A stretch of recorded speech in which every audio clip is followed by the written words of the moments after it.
Hello friends, once again welcome on I am a chemist. आज हम लोग IIT jam 2008 की पेपर को डिस्कस करने वाले हैं। तो पेपर की जो क्वेश्चन है, first question, the correct statement describing the relationship between X Y Z. हमें क्या दिया गया है? तीनों स्ट्रक्चर प्रोवाइड किया गया है एक्स वाई जेड एंड तीनों की जो रिलेशन है इसको फाइंड करने के लिए बोला गया है। तो जो ऑप्शन वन में है, X Y Z are resonance structure, Z are tautomers. Option B में X Y and tautomers and Z is resonance. And option C में X Y Z all are resonance. Option D में X Y Z all are tautomers. तो अगर मैं यहाँ पे resonance contribution को देखूंगा, ठीक है, अगर तुम एक्स की जो नेगेटिव चार्ज है इसको अगर तुम इधर रखोगे और ये वाला बॉन्ड अगर इधर ओपन हो जाएगा तो क्या हो जाएगा? तुम देखो, तुम्हारा जो स्ट्रक्चर वाई है ना, तुम्हें स्ट्रक्चर वाई मिल रहा है। तुम अगर अच्छे से मैं जूम करके दिखाऊंगा, तुम देखो तुम्हें स्ट्रक्चर वाई मिल रहा है, क्योंकि यहाँ पे क्या है, नेगेटिव चार्ज इधर आया और ये वाला बॉन्ड इधर ओपन हो गया। तो आफ्टर ऑल तुम्हारा स्ट्रक्चर वाई तुम्हें मिल रहा है। मतलब ये तो कन्फर्म है, मेरा जो एक्स और वाई है ये क्या है? रेजोनेंस स्ट्रक्चर है।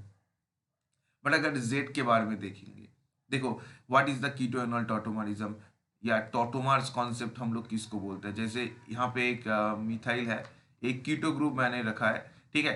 तो यहाँ पे अगर मैं इसका मार्किंग करूंगा, देखो, this is the one, this is the two, this is the three. अगर क्या होगा, इस वन से एक हाइड्रोजन थ्री की पोजीशन में चला जाएगा, मतलब कुछ इस तरह की ग्रुप बनाया जाएगा, ठीक है।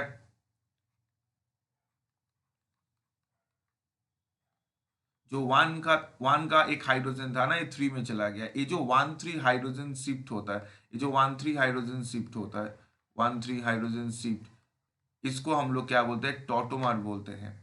इसको हम लोग कीटोएनॉल टॉटोमरिज्म बोलते हैं। तो अगर मेरी स्ट्रक्चर जेड को देखा जाए, तुम अगर स्ट्रक्चर जेड को अच्छे से ऑब्जर्व करोगे, ठीक है, तो यहाँ पे भी तुम्हारा देखो, ये जो यहाँ के जो एक हाइड्रोजन था ना, एक हाइड्रोजन था, इस हाइड्रोजन देखो यहाँ से one two three three position में शिफ्ट कर चुका है। मतलब यहाँ पे जो हाइड्रोजन था ना, ये वाला हाइड्रोजन देखो वो के साथ चला गया है। मतलब वन टू थ्री मूवमेंट हो गया है, मतलब ये कीटोएनॉल टॉटोमरिज्म की तरह वो ग्रुप बन चुका है। इसका मतलब मेरा जेड क्या है? जेड मेरा टॉटोमर है, ठीक है। हमेशा याद रखना, जो वन थ्री हाइड्रोजन की शिफ्ट होता है उसको हम लोग टॉटोमरिक इफेक्ट बोलते हैं। तो उसके हिसाब से हमारा क्या हुआ आंसर? एक्स और Y are resonance structure and Z are tautomers. इसका मतलब आंसर इज द ए। बहुत ही अच्छा क्वेश्चन था। पहले तुम्हें धीरे से रेजोनेंस को करना है और उसके बाद तुम्हें देखना है जो वन थ्री शिफ्ट है इसको क्या बोला जाता है? This is called tautomeric effect. चलो नेक्स्ट क्वेश्चन में जाते हैं। Among the following, the correct statement concerning the optical activity। चारों स्टेटमेंट गिवन है एंड हमें पूछा है जो ऑप्टिकल एक्टिविटी के बारे में कौन सा स्टेटमेंट सही है। ऑप्शन ए में बोला गया है, molecule containing two or more chiral centre is always optically active. Option A में बोला जा रहा है अगर मोर देन, देखो, अगर मैं सपोज एक ऐसे मॉलिक्यूल दे रहा हूँ, H O H, H O H,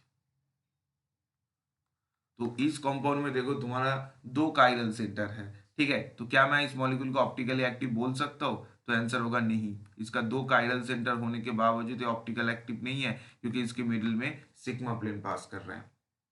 तो ऑप्शन ए में जो बोला जा रहा है, a molecule containing two or more chiral centre is always optically active, statement basically क्या है? गलत स्टेटमेंट है।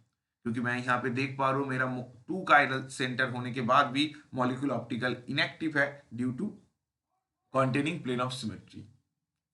तो यहाँ पे क्या किया? ऑप्शन ए को मैं गलत बता दिया। अगर मैं ऑप्शन बी में जाऊंगा, a molecule containing just one chiral centre is always optically active. अगर कोई भी मेरा एक कंपाउंड है जिसकी ओनली एक कायरल सेंटर है, ओनली एक कायरल सेंटर, लाइक अगर मेरा एक कंपाउंड ऐसे ड्रॉ करूंगा जिसका एक कायरल सेंटर है, C3 COH हाइड्रोजन पेयर, ये मेरा क्या है? एक कायरल सेंटर है, ठीक है। और इसको क्या बोलेंगे? इसको हम लोग ऑप्टिकल एक्टिव बता सकते हैं। बिल्कुल भी ऑप्टिकली एक्टिव बता सकते हैं, क्योंकि ये जो स्ट्रक्चर है इसके कोई भी प्लेन ऑफ सिमेट्री नहीं है। तो अगर एक कायरल सेंटर होगा तो ये हमेशा ऑप्टिकली एक्टिव ही होगा। तो बिल्कुल सही स्टेटमेंट है ऑप्शन बी में, a molecule containing just one chiral centre is always optically active, हमेशा ऑप्टिकली एक्टिव भी होता है अगर एक कायरल सेंटर है, क्योंकि इसके पास कोई भी प्लेन ऑफ सिमेट्री नहीं पास कर सकता है। ऑप्शन सी में क्या बोला गया, molecule possess alternative axis symmetries optically active. देखो ऑल्टरनेटिव एक्सिस एसएन या प्रिंसिपल एक्सिस सीएन, ठीक है, इन सब के साथ ऑप्टिकल एक्टिविटी का कोई भी रिलेशन नहीं है, ठीक है, इन सब के साथ ऑप्टिकल एक्टिविटी का कोई भी रिलेशन नहीं है, एसएन हो सीएन हो, ठीक है, प्रिंसिपल एक्सिस, इन सब के साथ हम लोग ऑप्टिकल एक्टिविटी कभी भी नहीं जोड़ सकते, तो सी गलत है।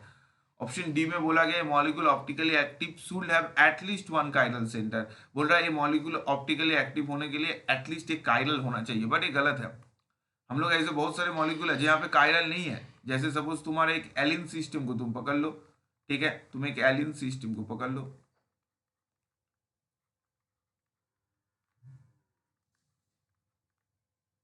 ठीक है, ये जो एलिन सिस्टम है ना, यहाँ पे कोई भी कायरल सेंटर नहीं है, यहाँ पे कोई भी कायरल सेंटर नहीं है, फिर भी ये मॉलिक्यूल क्या है, ये मॉलिक्यूल ऑप्टिकली एक्टिव है, मतलब कायरल सेंटर के बिना भी ये मॉलिक्यूल ऑप्टिकली एक्टिव है। तो ये जो लास्ट जो स्टेटमेंट है डी वाला, जे a optically active molecule should have at least one chiral centre, गलत है।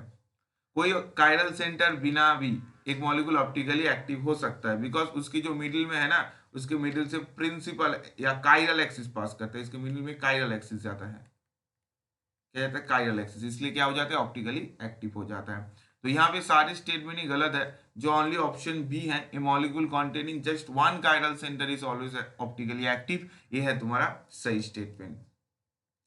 चलो हम लोग नेक्स्ट क्वेश्चन में जाते हैं।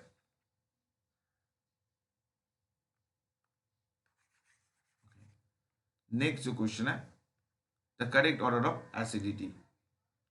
तो अगर मैं इन सारे स्ट्रक्चर को देखूंगा एसिडिटी के बारे में, देखो ये जो कंपाउंड है ये क्या करेगा, अपना एक H प्लस यहाँ पे है पॉजिटिवली चार्ज, ये क्या करेगा, अपने H प्लस को छोड़ देगा। अभी तुम्हें पता है greater the stability of conjugate base higher will be the acidity, conjugate base को जितना ज्यादा स्टेबिलिटी मिलेगा तुम्हें उतना ज्यादा एसिडिटी मिलेगा। तो अगर मैं इन सारे कंपाउंड को लिखूंगा, जैसे मैं अगर ऑप्शन वन को लिखूंगा, देखो ऑप्शन वन ना ऑलरेडी एरोमेटिक है, ठीक है, तो इसका उतना ज्यादा जल्दबाजी नहीं रहेगा जो H प्लस छोड़ने का, क्योंकि इसकी ऑलरेडी ये क्या है, ये एरोमेटिक है। बट अगर मैं उसकी ऊपर पाइरोल रिंग को देखूंगा, जो पाइरोल रिंग मेरा है, इसका क्या है, ये एरोमेटिक नहीं है, ये अगर जल्दी जल्दी एक H प्लस छोड़ देगा ना, तब वो क्या बन जाएगा बोलो तो, तब वो ऐसे बन जाएगा। अभी एरोमेटिक हो गया क्योंकि अभी तक इसकी हाइड्रोजन, इसकी जो ऑक्सीजन की नाइट्रोजन की जो लोन पेयर है, इसकी जो नाइट्रोजन की जो लोन पेयर है ना पाइरोल का, ये अवेलेबल नहीं था, बट अभी अवेलेबल है, तो अभी क्या हो गया है, 6 पाई हो गया, मतलब एरोमेटिक बन चुका है। तो एरोमेटिक बनने के लिए जो तुम्हारा सबसे ज्यादा जो स्टेबिलिटी है, सबसे जल्दी जो H प्लस छोड़ने की टेंडेंसी है, और 2 का शो करेगा, ठीक है, मतलब इससे तुम्हारा आंसर पता चल जाता है जो बी होगा, ठीक है, इससे तुम्हारा पता चल जाता है। अगर तुम उसके बाद भी चेक करोगे, ठीक है, जो अच्छा 2 तो सबसे ज्यादा हुआ क्योंकि उसकी एरोमेटिक बन गया, तो व्हाट अबाउट 1 और 3, तो देखो यहाँ पे अगर तुम अगर 1 की देखोगे, ये जो एक H प्लस है ये छोड़ देगा, छोड़कर तुम्हारा पीरियडिन बन जाएगा। बट ऑप्शन डी में क्या है, ऑप्शन डी में इधर से क्या है, मिथाइल पुश कर रहा है, तो मिथाइल पुश करने के कारण से क्या कर रहा है, बेंजीन रिंग को सपोर्ट दे रहा है, इलेक्ट्रॉनिक सपोर्ट दे रहा है, तो 3 उतना जल्दी नहीं करेगा जितना जल्दी 1 करेगा।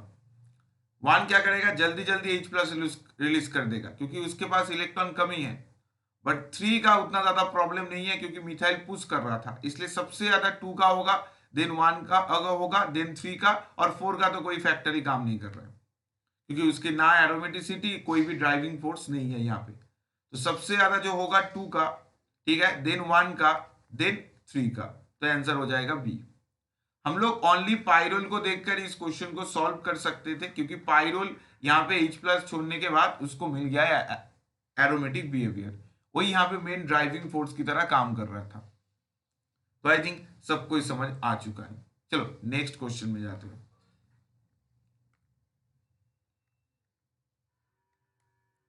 अच्छा, नेक्स्ट क्वेश्चन को अगर हम लोग देखेंगे, अच्छा, ये जो कंपाउंड हम लोगों का गिवन है, इसके अंदर गिवन है एमईआई, Ag2O, वाटर और हीट। तो जब एमईआई गिवन है, एमईआई मतलब क्या, बेसिकली CH3 है, ठीक है। तो ये नाइट्रोजन की जो लोन पेयर है, ये क्या करेगा, ये मिथाइल के ऊपर गिरेगा और आयोडीन को रिलीज कर देगा। तो रिलीज करने के बाद तुम्हें जो कंपाउंड बनेगा ना, वो क्या बनेगा,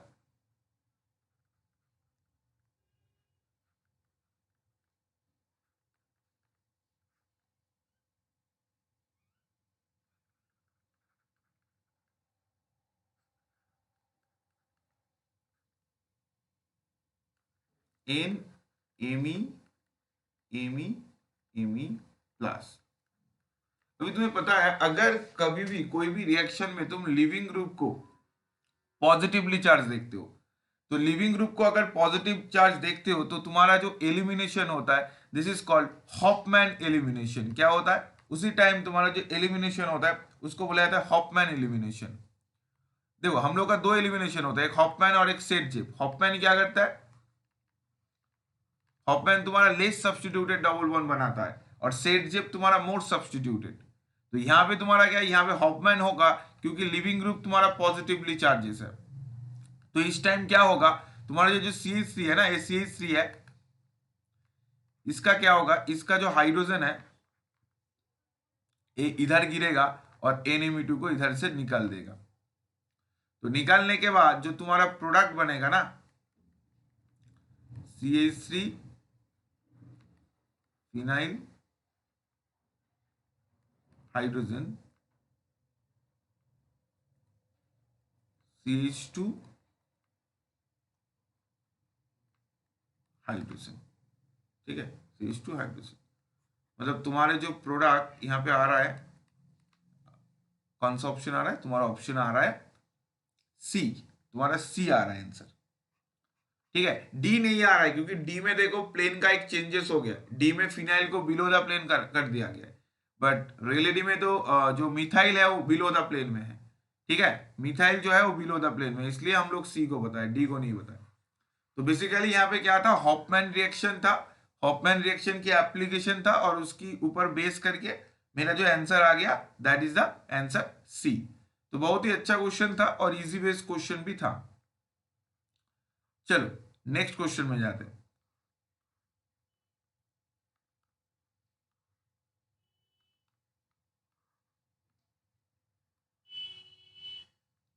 नेक्स्ट क्वेश्चन जो है वो समझ सकते हो, तुम्हारा फ्रिडल कैप रिएक्शन है। तो क्या करेगा, फ्रिडल कैप रिएक्शन में जो LCl3 होता है, ये क्या करता है, बेसिकली लुईस एसिड की तरह बिहेव करता है, और क्लोरीन को क्या करता है, रिलीज कर देता है। जब क्लोरीन रिलीज हो जाता है, तो तुम्हारा क्या होगा, यहाँ पे CH3, CH3, CH3 और प्लस एक 1 डिग्री कार्बोकेटन फॉर्म होगा। अभी हम लोग जानते हैं 1 डिग्री कार्बोकेटन की उतना ज्यादा स्टेबिलिटी नहीं है, तो यहाँ पे क्या होगा, यहाँ पे एक मिथाइल माइग्रेशन होगा। ये जो मिथाइल है, ये मिथाइल क्या करेगा, माइग्रेट करके इधर चला जाएगा। अगर मिथाइल माइग्रेट करके इधर जाएगा, तो तुम्हारा क्या बनेगा, यहाँ पे एक 3 डिग्री कार्बोकेटन बन चुका है। जो 1 डिग्री था वो अभी क्या हो गया, 3 डिग्री में कन्वर्ट हो चुका है। अभी तुम्हारे सिंपल क्या है, जो टोलुइन है, टोलुइन क्या होता है, ऑर्थो पैरा ओरिएंटिंग होता है, ठीक है। तो अभी सिंपल क्या करेगा, अपना जो पैरा ग्रुप है, पैरा से अटैक करेगा, क्योंकि ऑर्थो से अटैक नहीं करेगा, क्योंकि ऑर्थो से स्टेरिक आएगा, इसलिए सिंपल पैरा से अटैक करेगा। और जो प्रोडक्ट तुम्हारा बनेगा,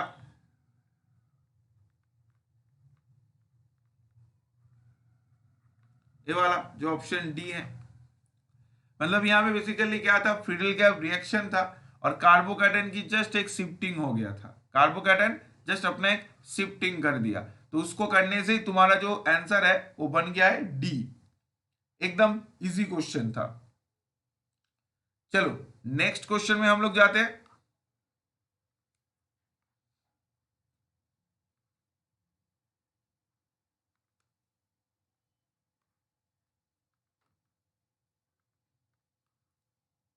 तो यहाँ पे हम लोग एक कंपाउंड गिवन है, उसके अंदर K2CO3 और PHCH2Br गिवन है। अभी K2CO3 है क्या? देखो K2CO3 है क्या, अभी अभी अगर मैं K2CO3 की स्ट्रक्चर को लिखूंगा, ये कुछ इस तरह का है। यहाँ पे O माइनस और K प्लस, O माइनस और K प्लस। ये जो है ना, ये कंपाउंड क्या है, एक वीक बेस है। बेसिकली क्या है, ये कंपाउंड एक वीक बेस है। उतना ज्यादा इसका बेसिसिटी नहीं है, क्योंकि इसकी O माइनस एक रेजोनेंस में इन्वॉल्व हो रहा है, तो उतना ज्यादा इसका बेसिसिटी नहीं है, बट बेस है बहुत ही स्लाइट अमाउंट तक। तो ये क्या करेगा, अपना जो है बेस क्या करता है, एसिडिक प्रोटॉन कैप्चर करता है। तो यहाँ पे तुम्हें दो प्रोटॉन दिख रहा है, एक है तुम्हारा एल्कोहलिक प्रोटॉन, ठीक है ये वाला, और एक है तुम्हारा एसिडिक प्रोटॉन। तो हमेशा कौन सा प्रोटॉन को कैप्चर करेगा? ऑब्वियसली एसिडिक प्रोटॉन को पहले कैप्चर करेगा रेदर देन एल्कोहलिक प्रोटॉन। तो ये क्या करेगा, पहले जो हम लोग का एसिडिक प्रोटॉन है, एक नेगेटिव चार्ज जाकर ये जो एसिडिक प्रोटॉन है इसको कैप्चर करेगा। तो अगर एसिडिक प्रोटॉन को कैप्चर करता है तो मेरा कुछ जो कंपाउंड बन जाएगा कुछ इस तरह का।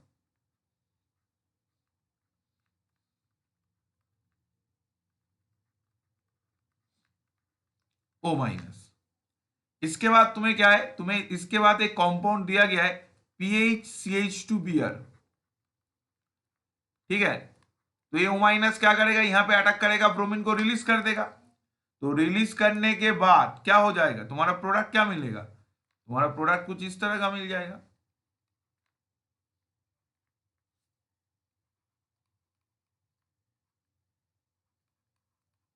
OCH2PH, मतलब तुम्हारे जो आंसर क्या है, आंसर ए आ चुका है, ठीक है, आंसर ए आ चुका है।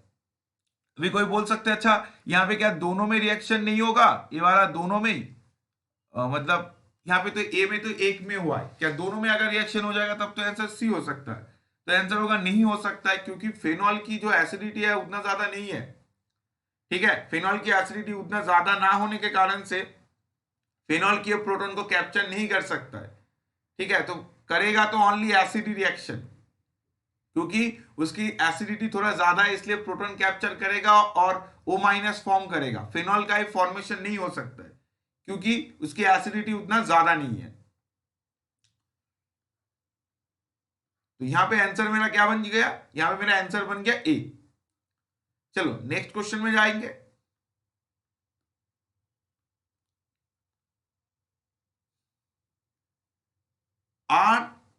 R2-bromo-octane on treatment with aqua KOH mainly gives 2-octanol, that is।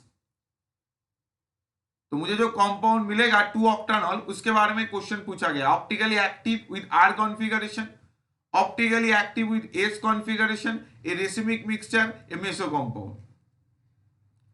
तो अगर R2-bromo-octane को मैं ड्रॉ करूंगा, R2-bromo-octane क्या होता है, कुछ इस तरह का होता है।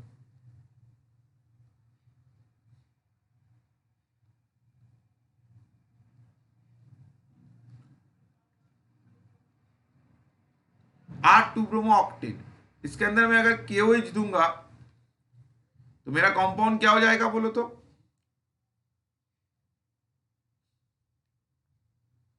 एस कंपाउंड हो जाएगा, एस। ये मेरा जो कंपाउंड बनेगा एक क्या बन जाएगा, यहां पे 2-octanol। ऑक्टानॉल आ रहा है 2 पोजीशन में,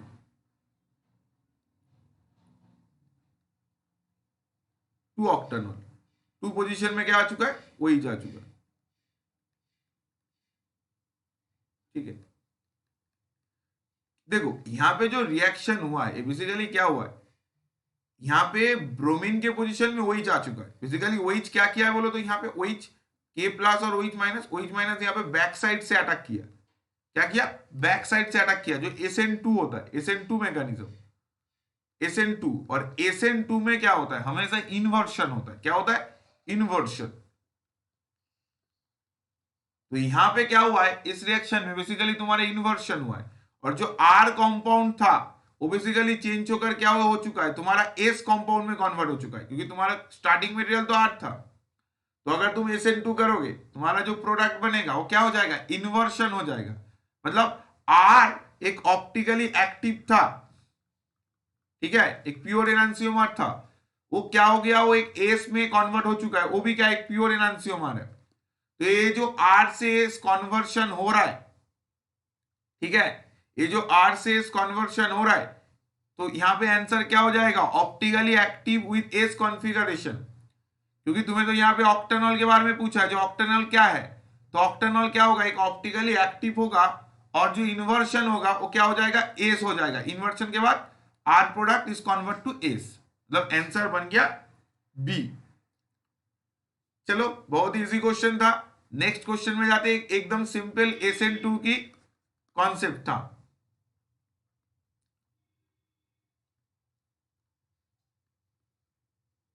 नेक्स्ट जो क्वेश्चन है, तुम्हें कंपाउंड गिवन है, ठीक है, ये बेसिकली बेकमैन करने बोला गया है और इसकी प्रोडक्ट को निकालना है। अभी देखो, हमेशा एक बात को याद रखना, यहां पे जब भी तुम ऐसे बेकमैन या ऐसे मैकेनिज्म करोगे तो हमेशा याद रखना, electron donating group is better migration than electron withdrawing group. ये मैंने क्यों बोला, तो मैकेनिज्म की टाइम तुम्हें समझ आ जाएगा। जब भी तुम देखोगे ना, जो इलेक्ट्रॉन डोनेटिंग और एक इलेक्ट्रॉन विथड्रॉइंग है या कोई नॉर्मल ग्रुप है, तो इलेक्ट्रॉन डोनेटिंग ग्रुप को हमेशा प्रायोरिटी देना, उसको हमेशा क्या करना है, शिफ्टिंग करना है, या जो इलेक्ट्रॉनिक रीच है वो क्या करेगा, हमेशा माइग्रेशन या शिफ्ट पहले करेगा। कौन पहले करेगा, जो ज्यादा इलेक्ट्रॉन रीच है या ज्यादा इलेक्ट्रॉन डोनेटिंग है। तो अगर मैं इसी कंपाउंड को देखूंगा, इस कंपाउंड को मैं अगर मैकेनिज्म करूंगा, तो चलो मैं इस कंपाउंड को थोड़ा देखो, यहाँ पे एक फॉर्मेट में है, बट मैं इसको क्या करूंगा, अपना जो फॉर्मेट है वहां पे मैं लिखूंगा इस कंपाउंड को। कैसे लिखूंगा, चलो देखते हैं।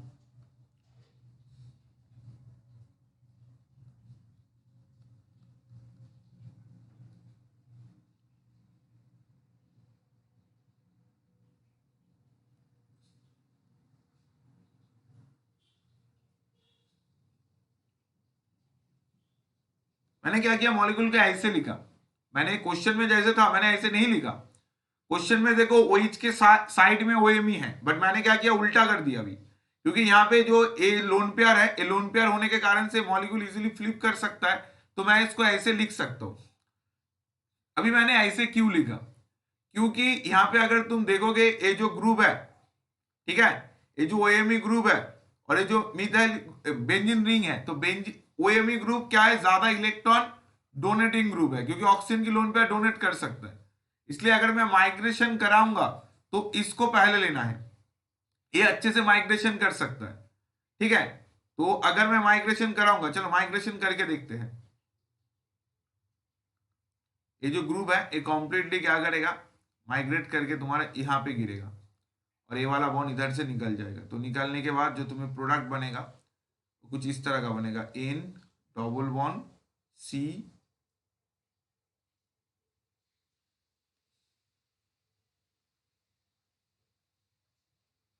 OH उधर से निकल गया और इधर OMe आ गया और यहाँ पे पॉजिटिव चार्ज आ गया, ठीक है। तो अभी सिस्टम में बहुत ज्यादा वाटर है, सिस्टम में एसिडिक मीडियम है, तो वाटर यहाँ पे अटैक करेगा।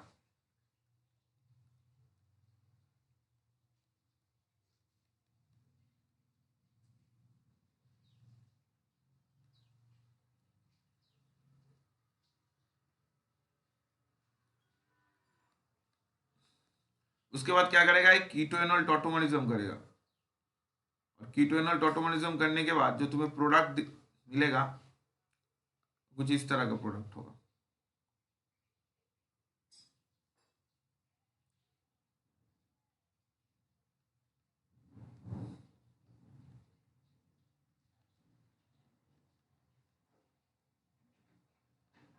ऐसे आ जाएगा, ठीक है। मतलब जो तुम्हारा NH के बगल में OMe ग्रुप और उसके पास CO, तो तुम अगर इसकी मैकेनिज्म को अच्छे से देखो, वीडियो को पॉज करके अच्छे से मैकेनिज्म को नोट कर लो, ठीक है।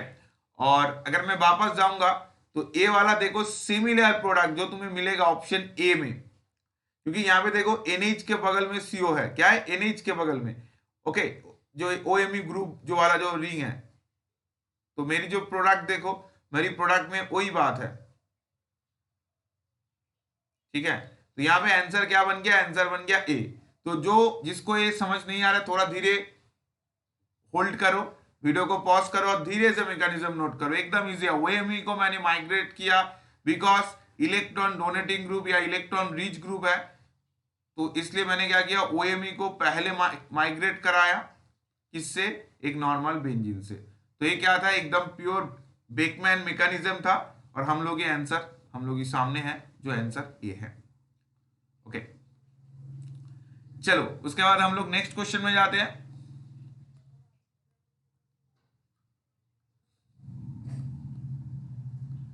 हमें कंपाउंड गिवन है, ठीक है, एक ब्रिज कंपाउंड, उसकी क्या करना है, हमें वहां से हमने निकालना है जो पॉसिबल प्रोडक्ट। सिंपल रिएक्शन है, यहाँ पे भी एक शिफ्टिंग होगा, OH क्या करेगा अपना, OH जाकर इस H+ को पकड़ लेगा, ठीक है। तो पकड़ने के बाद तुम्हारा क्या होगा, जो कंपाउंड है,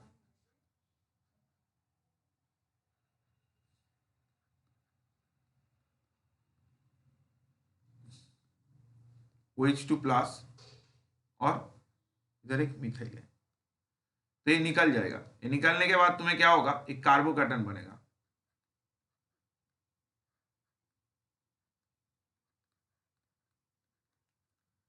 अभी देखो इस कार्बोकैटन का तुम अगर देखोगे, ये कार्बोकैटन क्या है, तुम्हारा बेसिकली 2 डिग्री कार्बोकैटन है। तो हम लोग इस कार्बोकैटन को 3 डिग्री में शिफ्ट कर सकते हैं, अगर हम लोग क्या करेंगे, फिनाइल और मिथाइल में किसी एक को माइग्रेट करेंगे। तो माइग्रेशन किसको करेंगे, मैंने अभी तक बताया लार्ज ग्रुप या इलेक्ट्रॉन रिच जो ग्रुप है उसको माइग्रेशन कराना है। तो फिनाइल यहाँ पे बहुत ज्यादा large and electron rich group है रादर देन बेंजीन। तो फिनाइल को क्या कराओगे, फिनाइल को तुम यहां से माइग्रेट करा दो।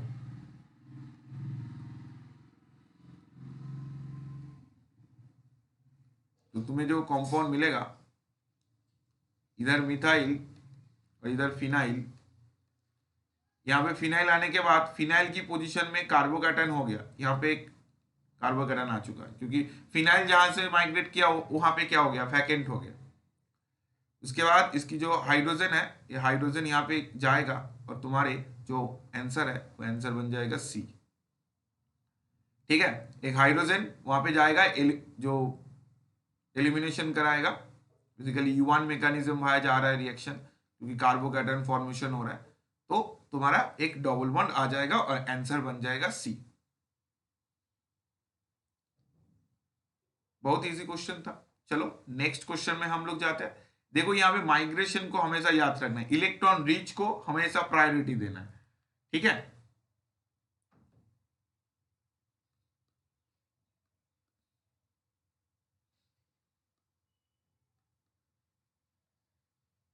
यहाँ पे क्या है तुम्हारा, बेसिकली कैनिजल रिएक्शन है, एल्डिहाइड है, उसके अंदर NOH गिवन है, बट NOH को यहाँ पे क्या किया गया है, यहाँ पे NH को आइसोटोप किया गया है, ऑक्सीजन की O18 आइसोटोप यहाँ पे यूज किया गया है, क्योंकि ऑक्सीजन 16 होता है, यहाँ पे ऑक्सीजन का 3 आइसोटोप होता है, 16, 17, 18, ठीक है। यहाँ पे 18 वाला आइसोटोप को यहाँ पे यूज किया गया है। तो क्या करेंगे, चलो देखते हैं। जो मैकेनिज्म होता है एकदम सिंपल है,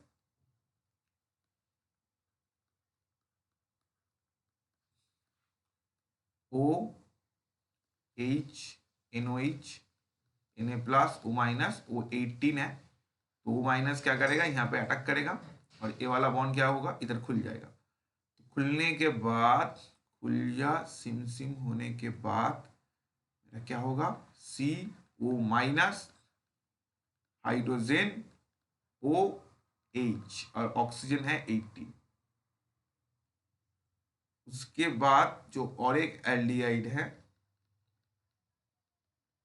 ठीक है, O- क्या करेगा, वापस आएगा, और ये जो हाइड्रोजन है, ये माइग्रेट करके इधर गिरेगा, तो गिरने से ये बॉन्ड इधर ओपन हो जाएगा, ठीक है। तो मुझे जो मिलेगा, क्या मिलेगा,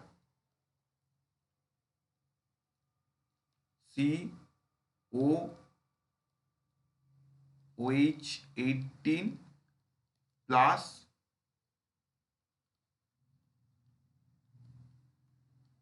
CH2O-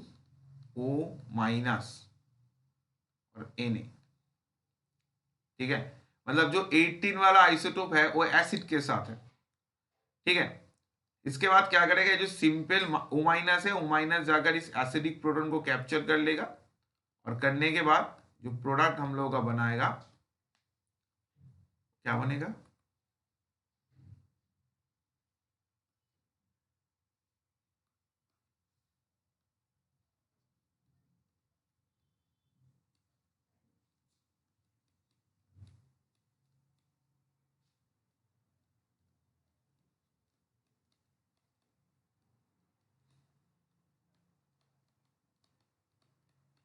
मतलब आंसर ए।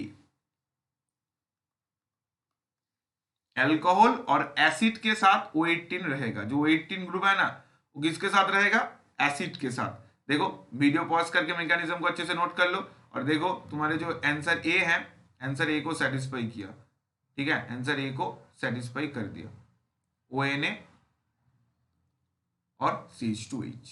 ये लास्ट में जो एसिड है ना, इसको हमेशा ऐसे सॉल्ट फॉर्म में रखना है। एसिड को हमेशा सॉल्ट फॉर्म में रखना है। ठीक है, तो ये बेसिकली क्या था? ये बेसिकली तुम्हारा एक एल्डिहाइड है जो बेसिकली तुम्हारा एसिड और अल्कोहल में कन्वर्ट हो चुका है। तो मुझे कमेंट सेक्शन में बताओ, ये जो aldehyde to acid to alcohol क्या है, जो कैनिज़ेरो रिएक्शन, ये कैनिज़ेरो रिएक्शन बेसिकली है क्या? एक डिसप्रोपोर्शन रिएक्शन या एक कॉम्प्रोपोर्शन रिएक्शन? मुझे कमेंट सेक्शन में सब लोग इसका आंसर जरूर बताएं। ठीक है, तो जो अभी तक चैनल को सब्सक्राइब नहीं किया, चलो जल्दी से कर लो। यहाँ पे तुम्हें IIT जैम की कंप्लीट जो लास्ट 33 ईयर्स है उसकी कंप्लीट सॉल्यूशन तुम्हें मिल जाएगा। All the best, take care and bye bye.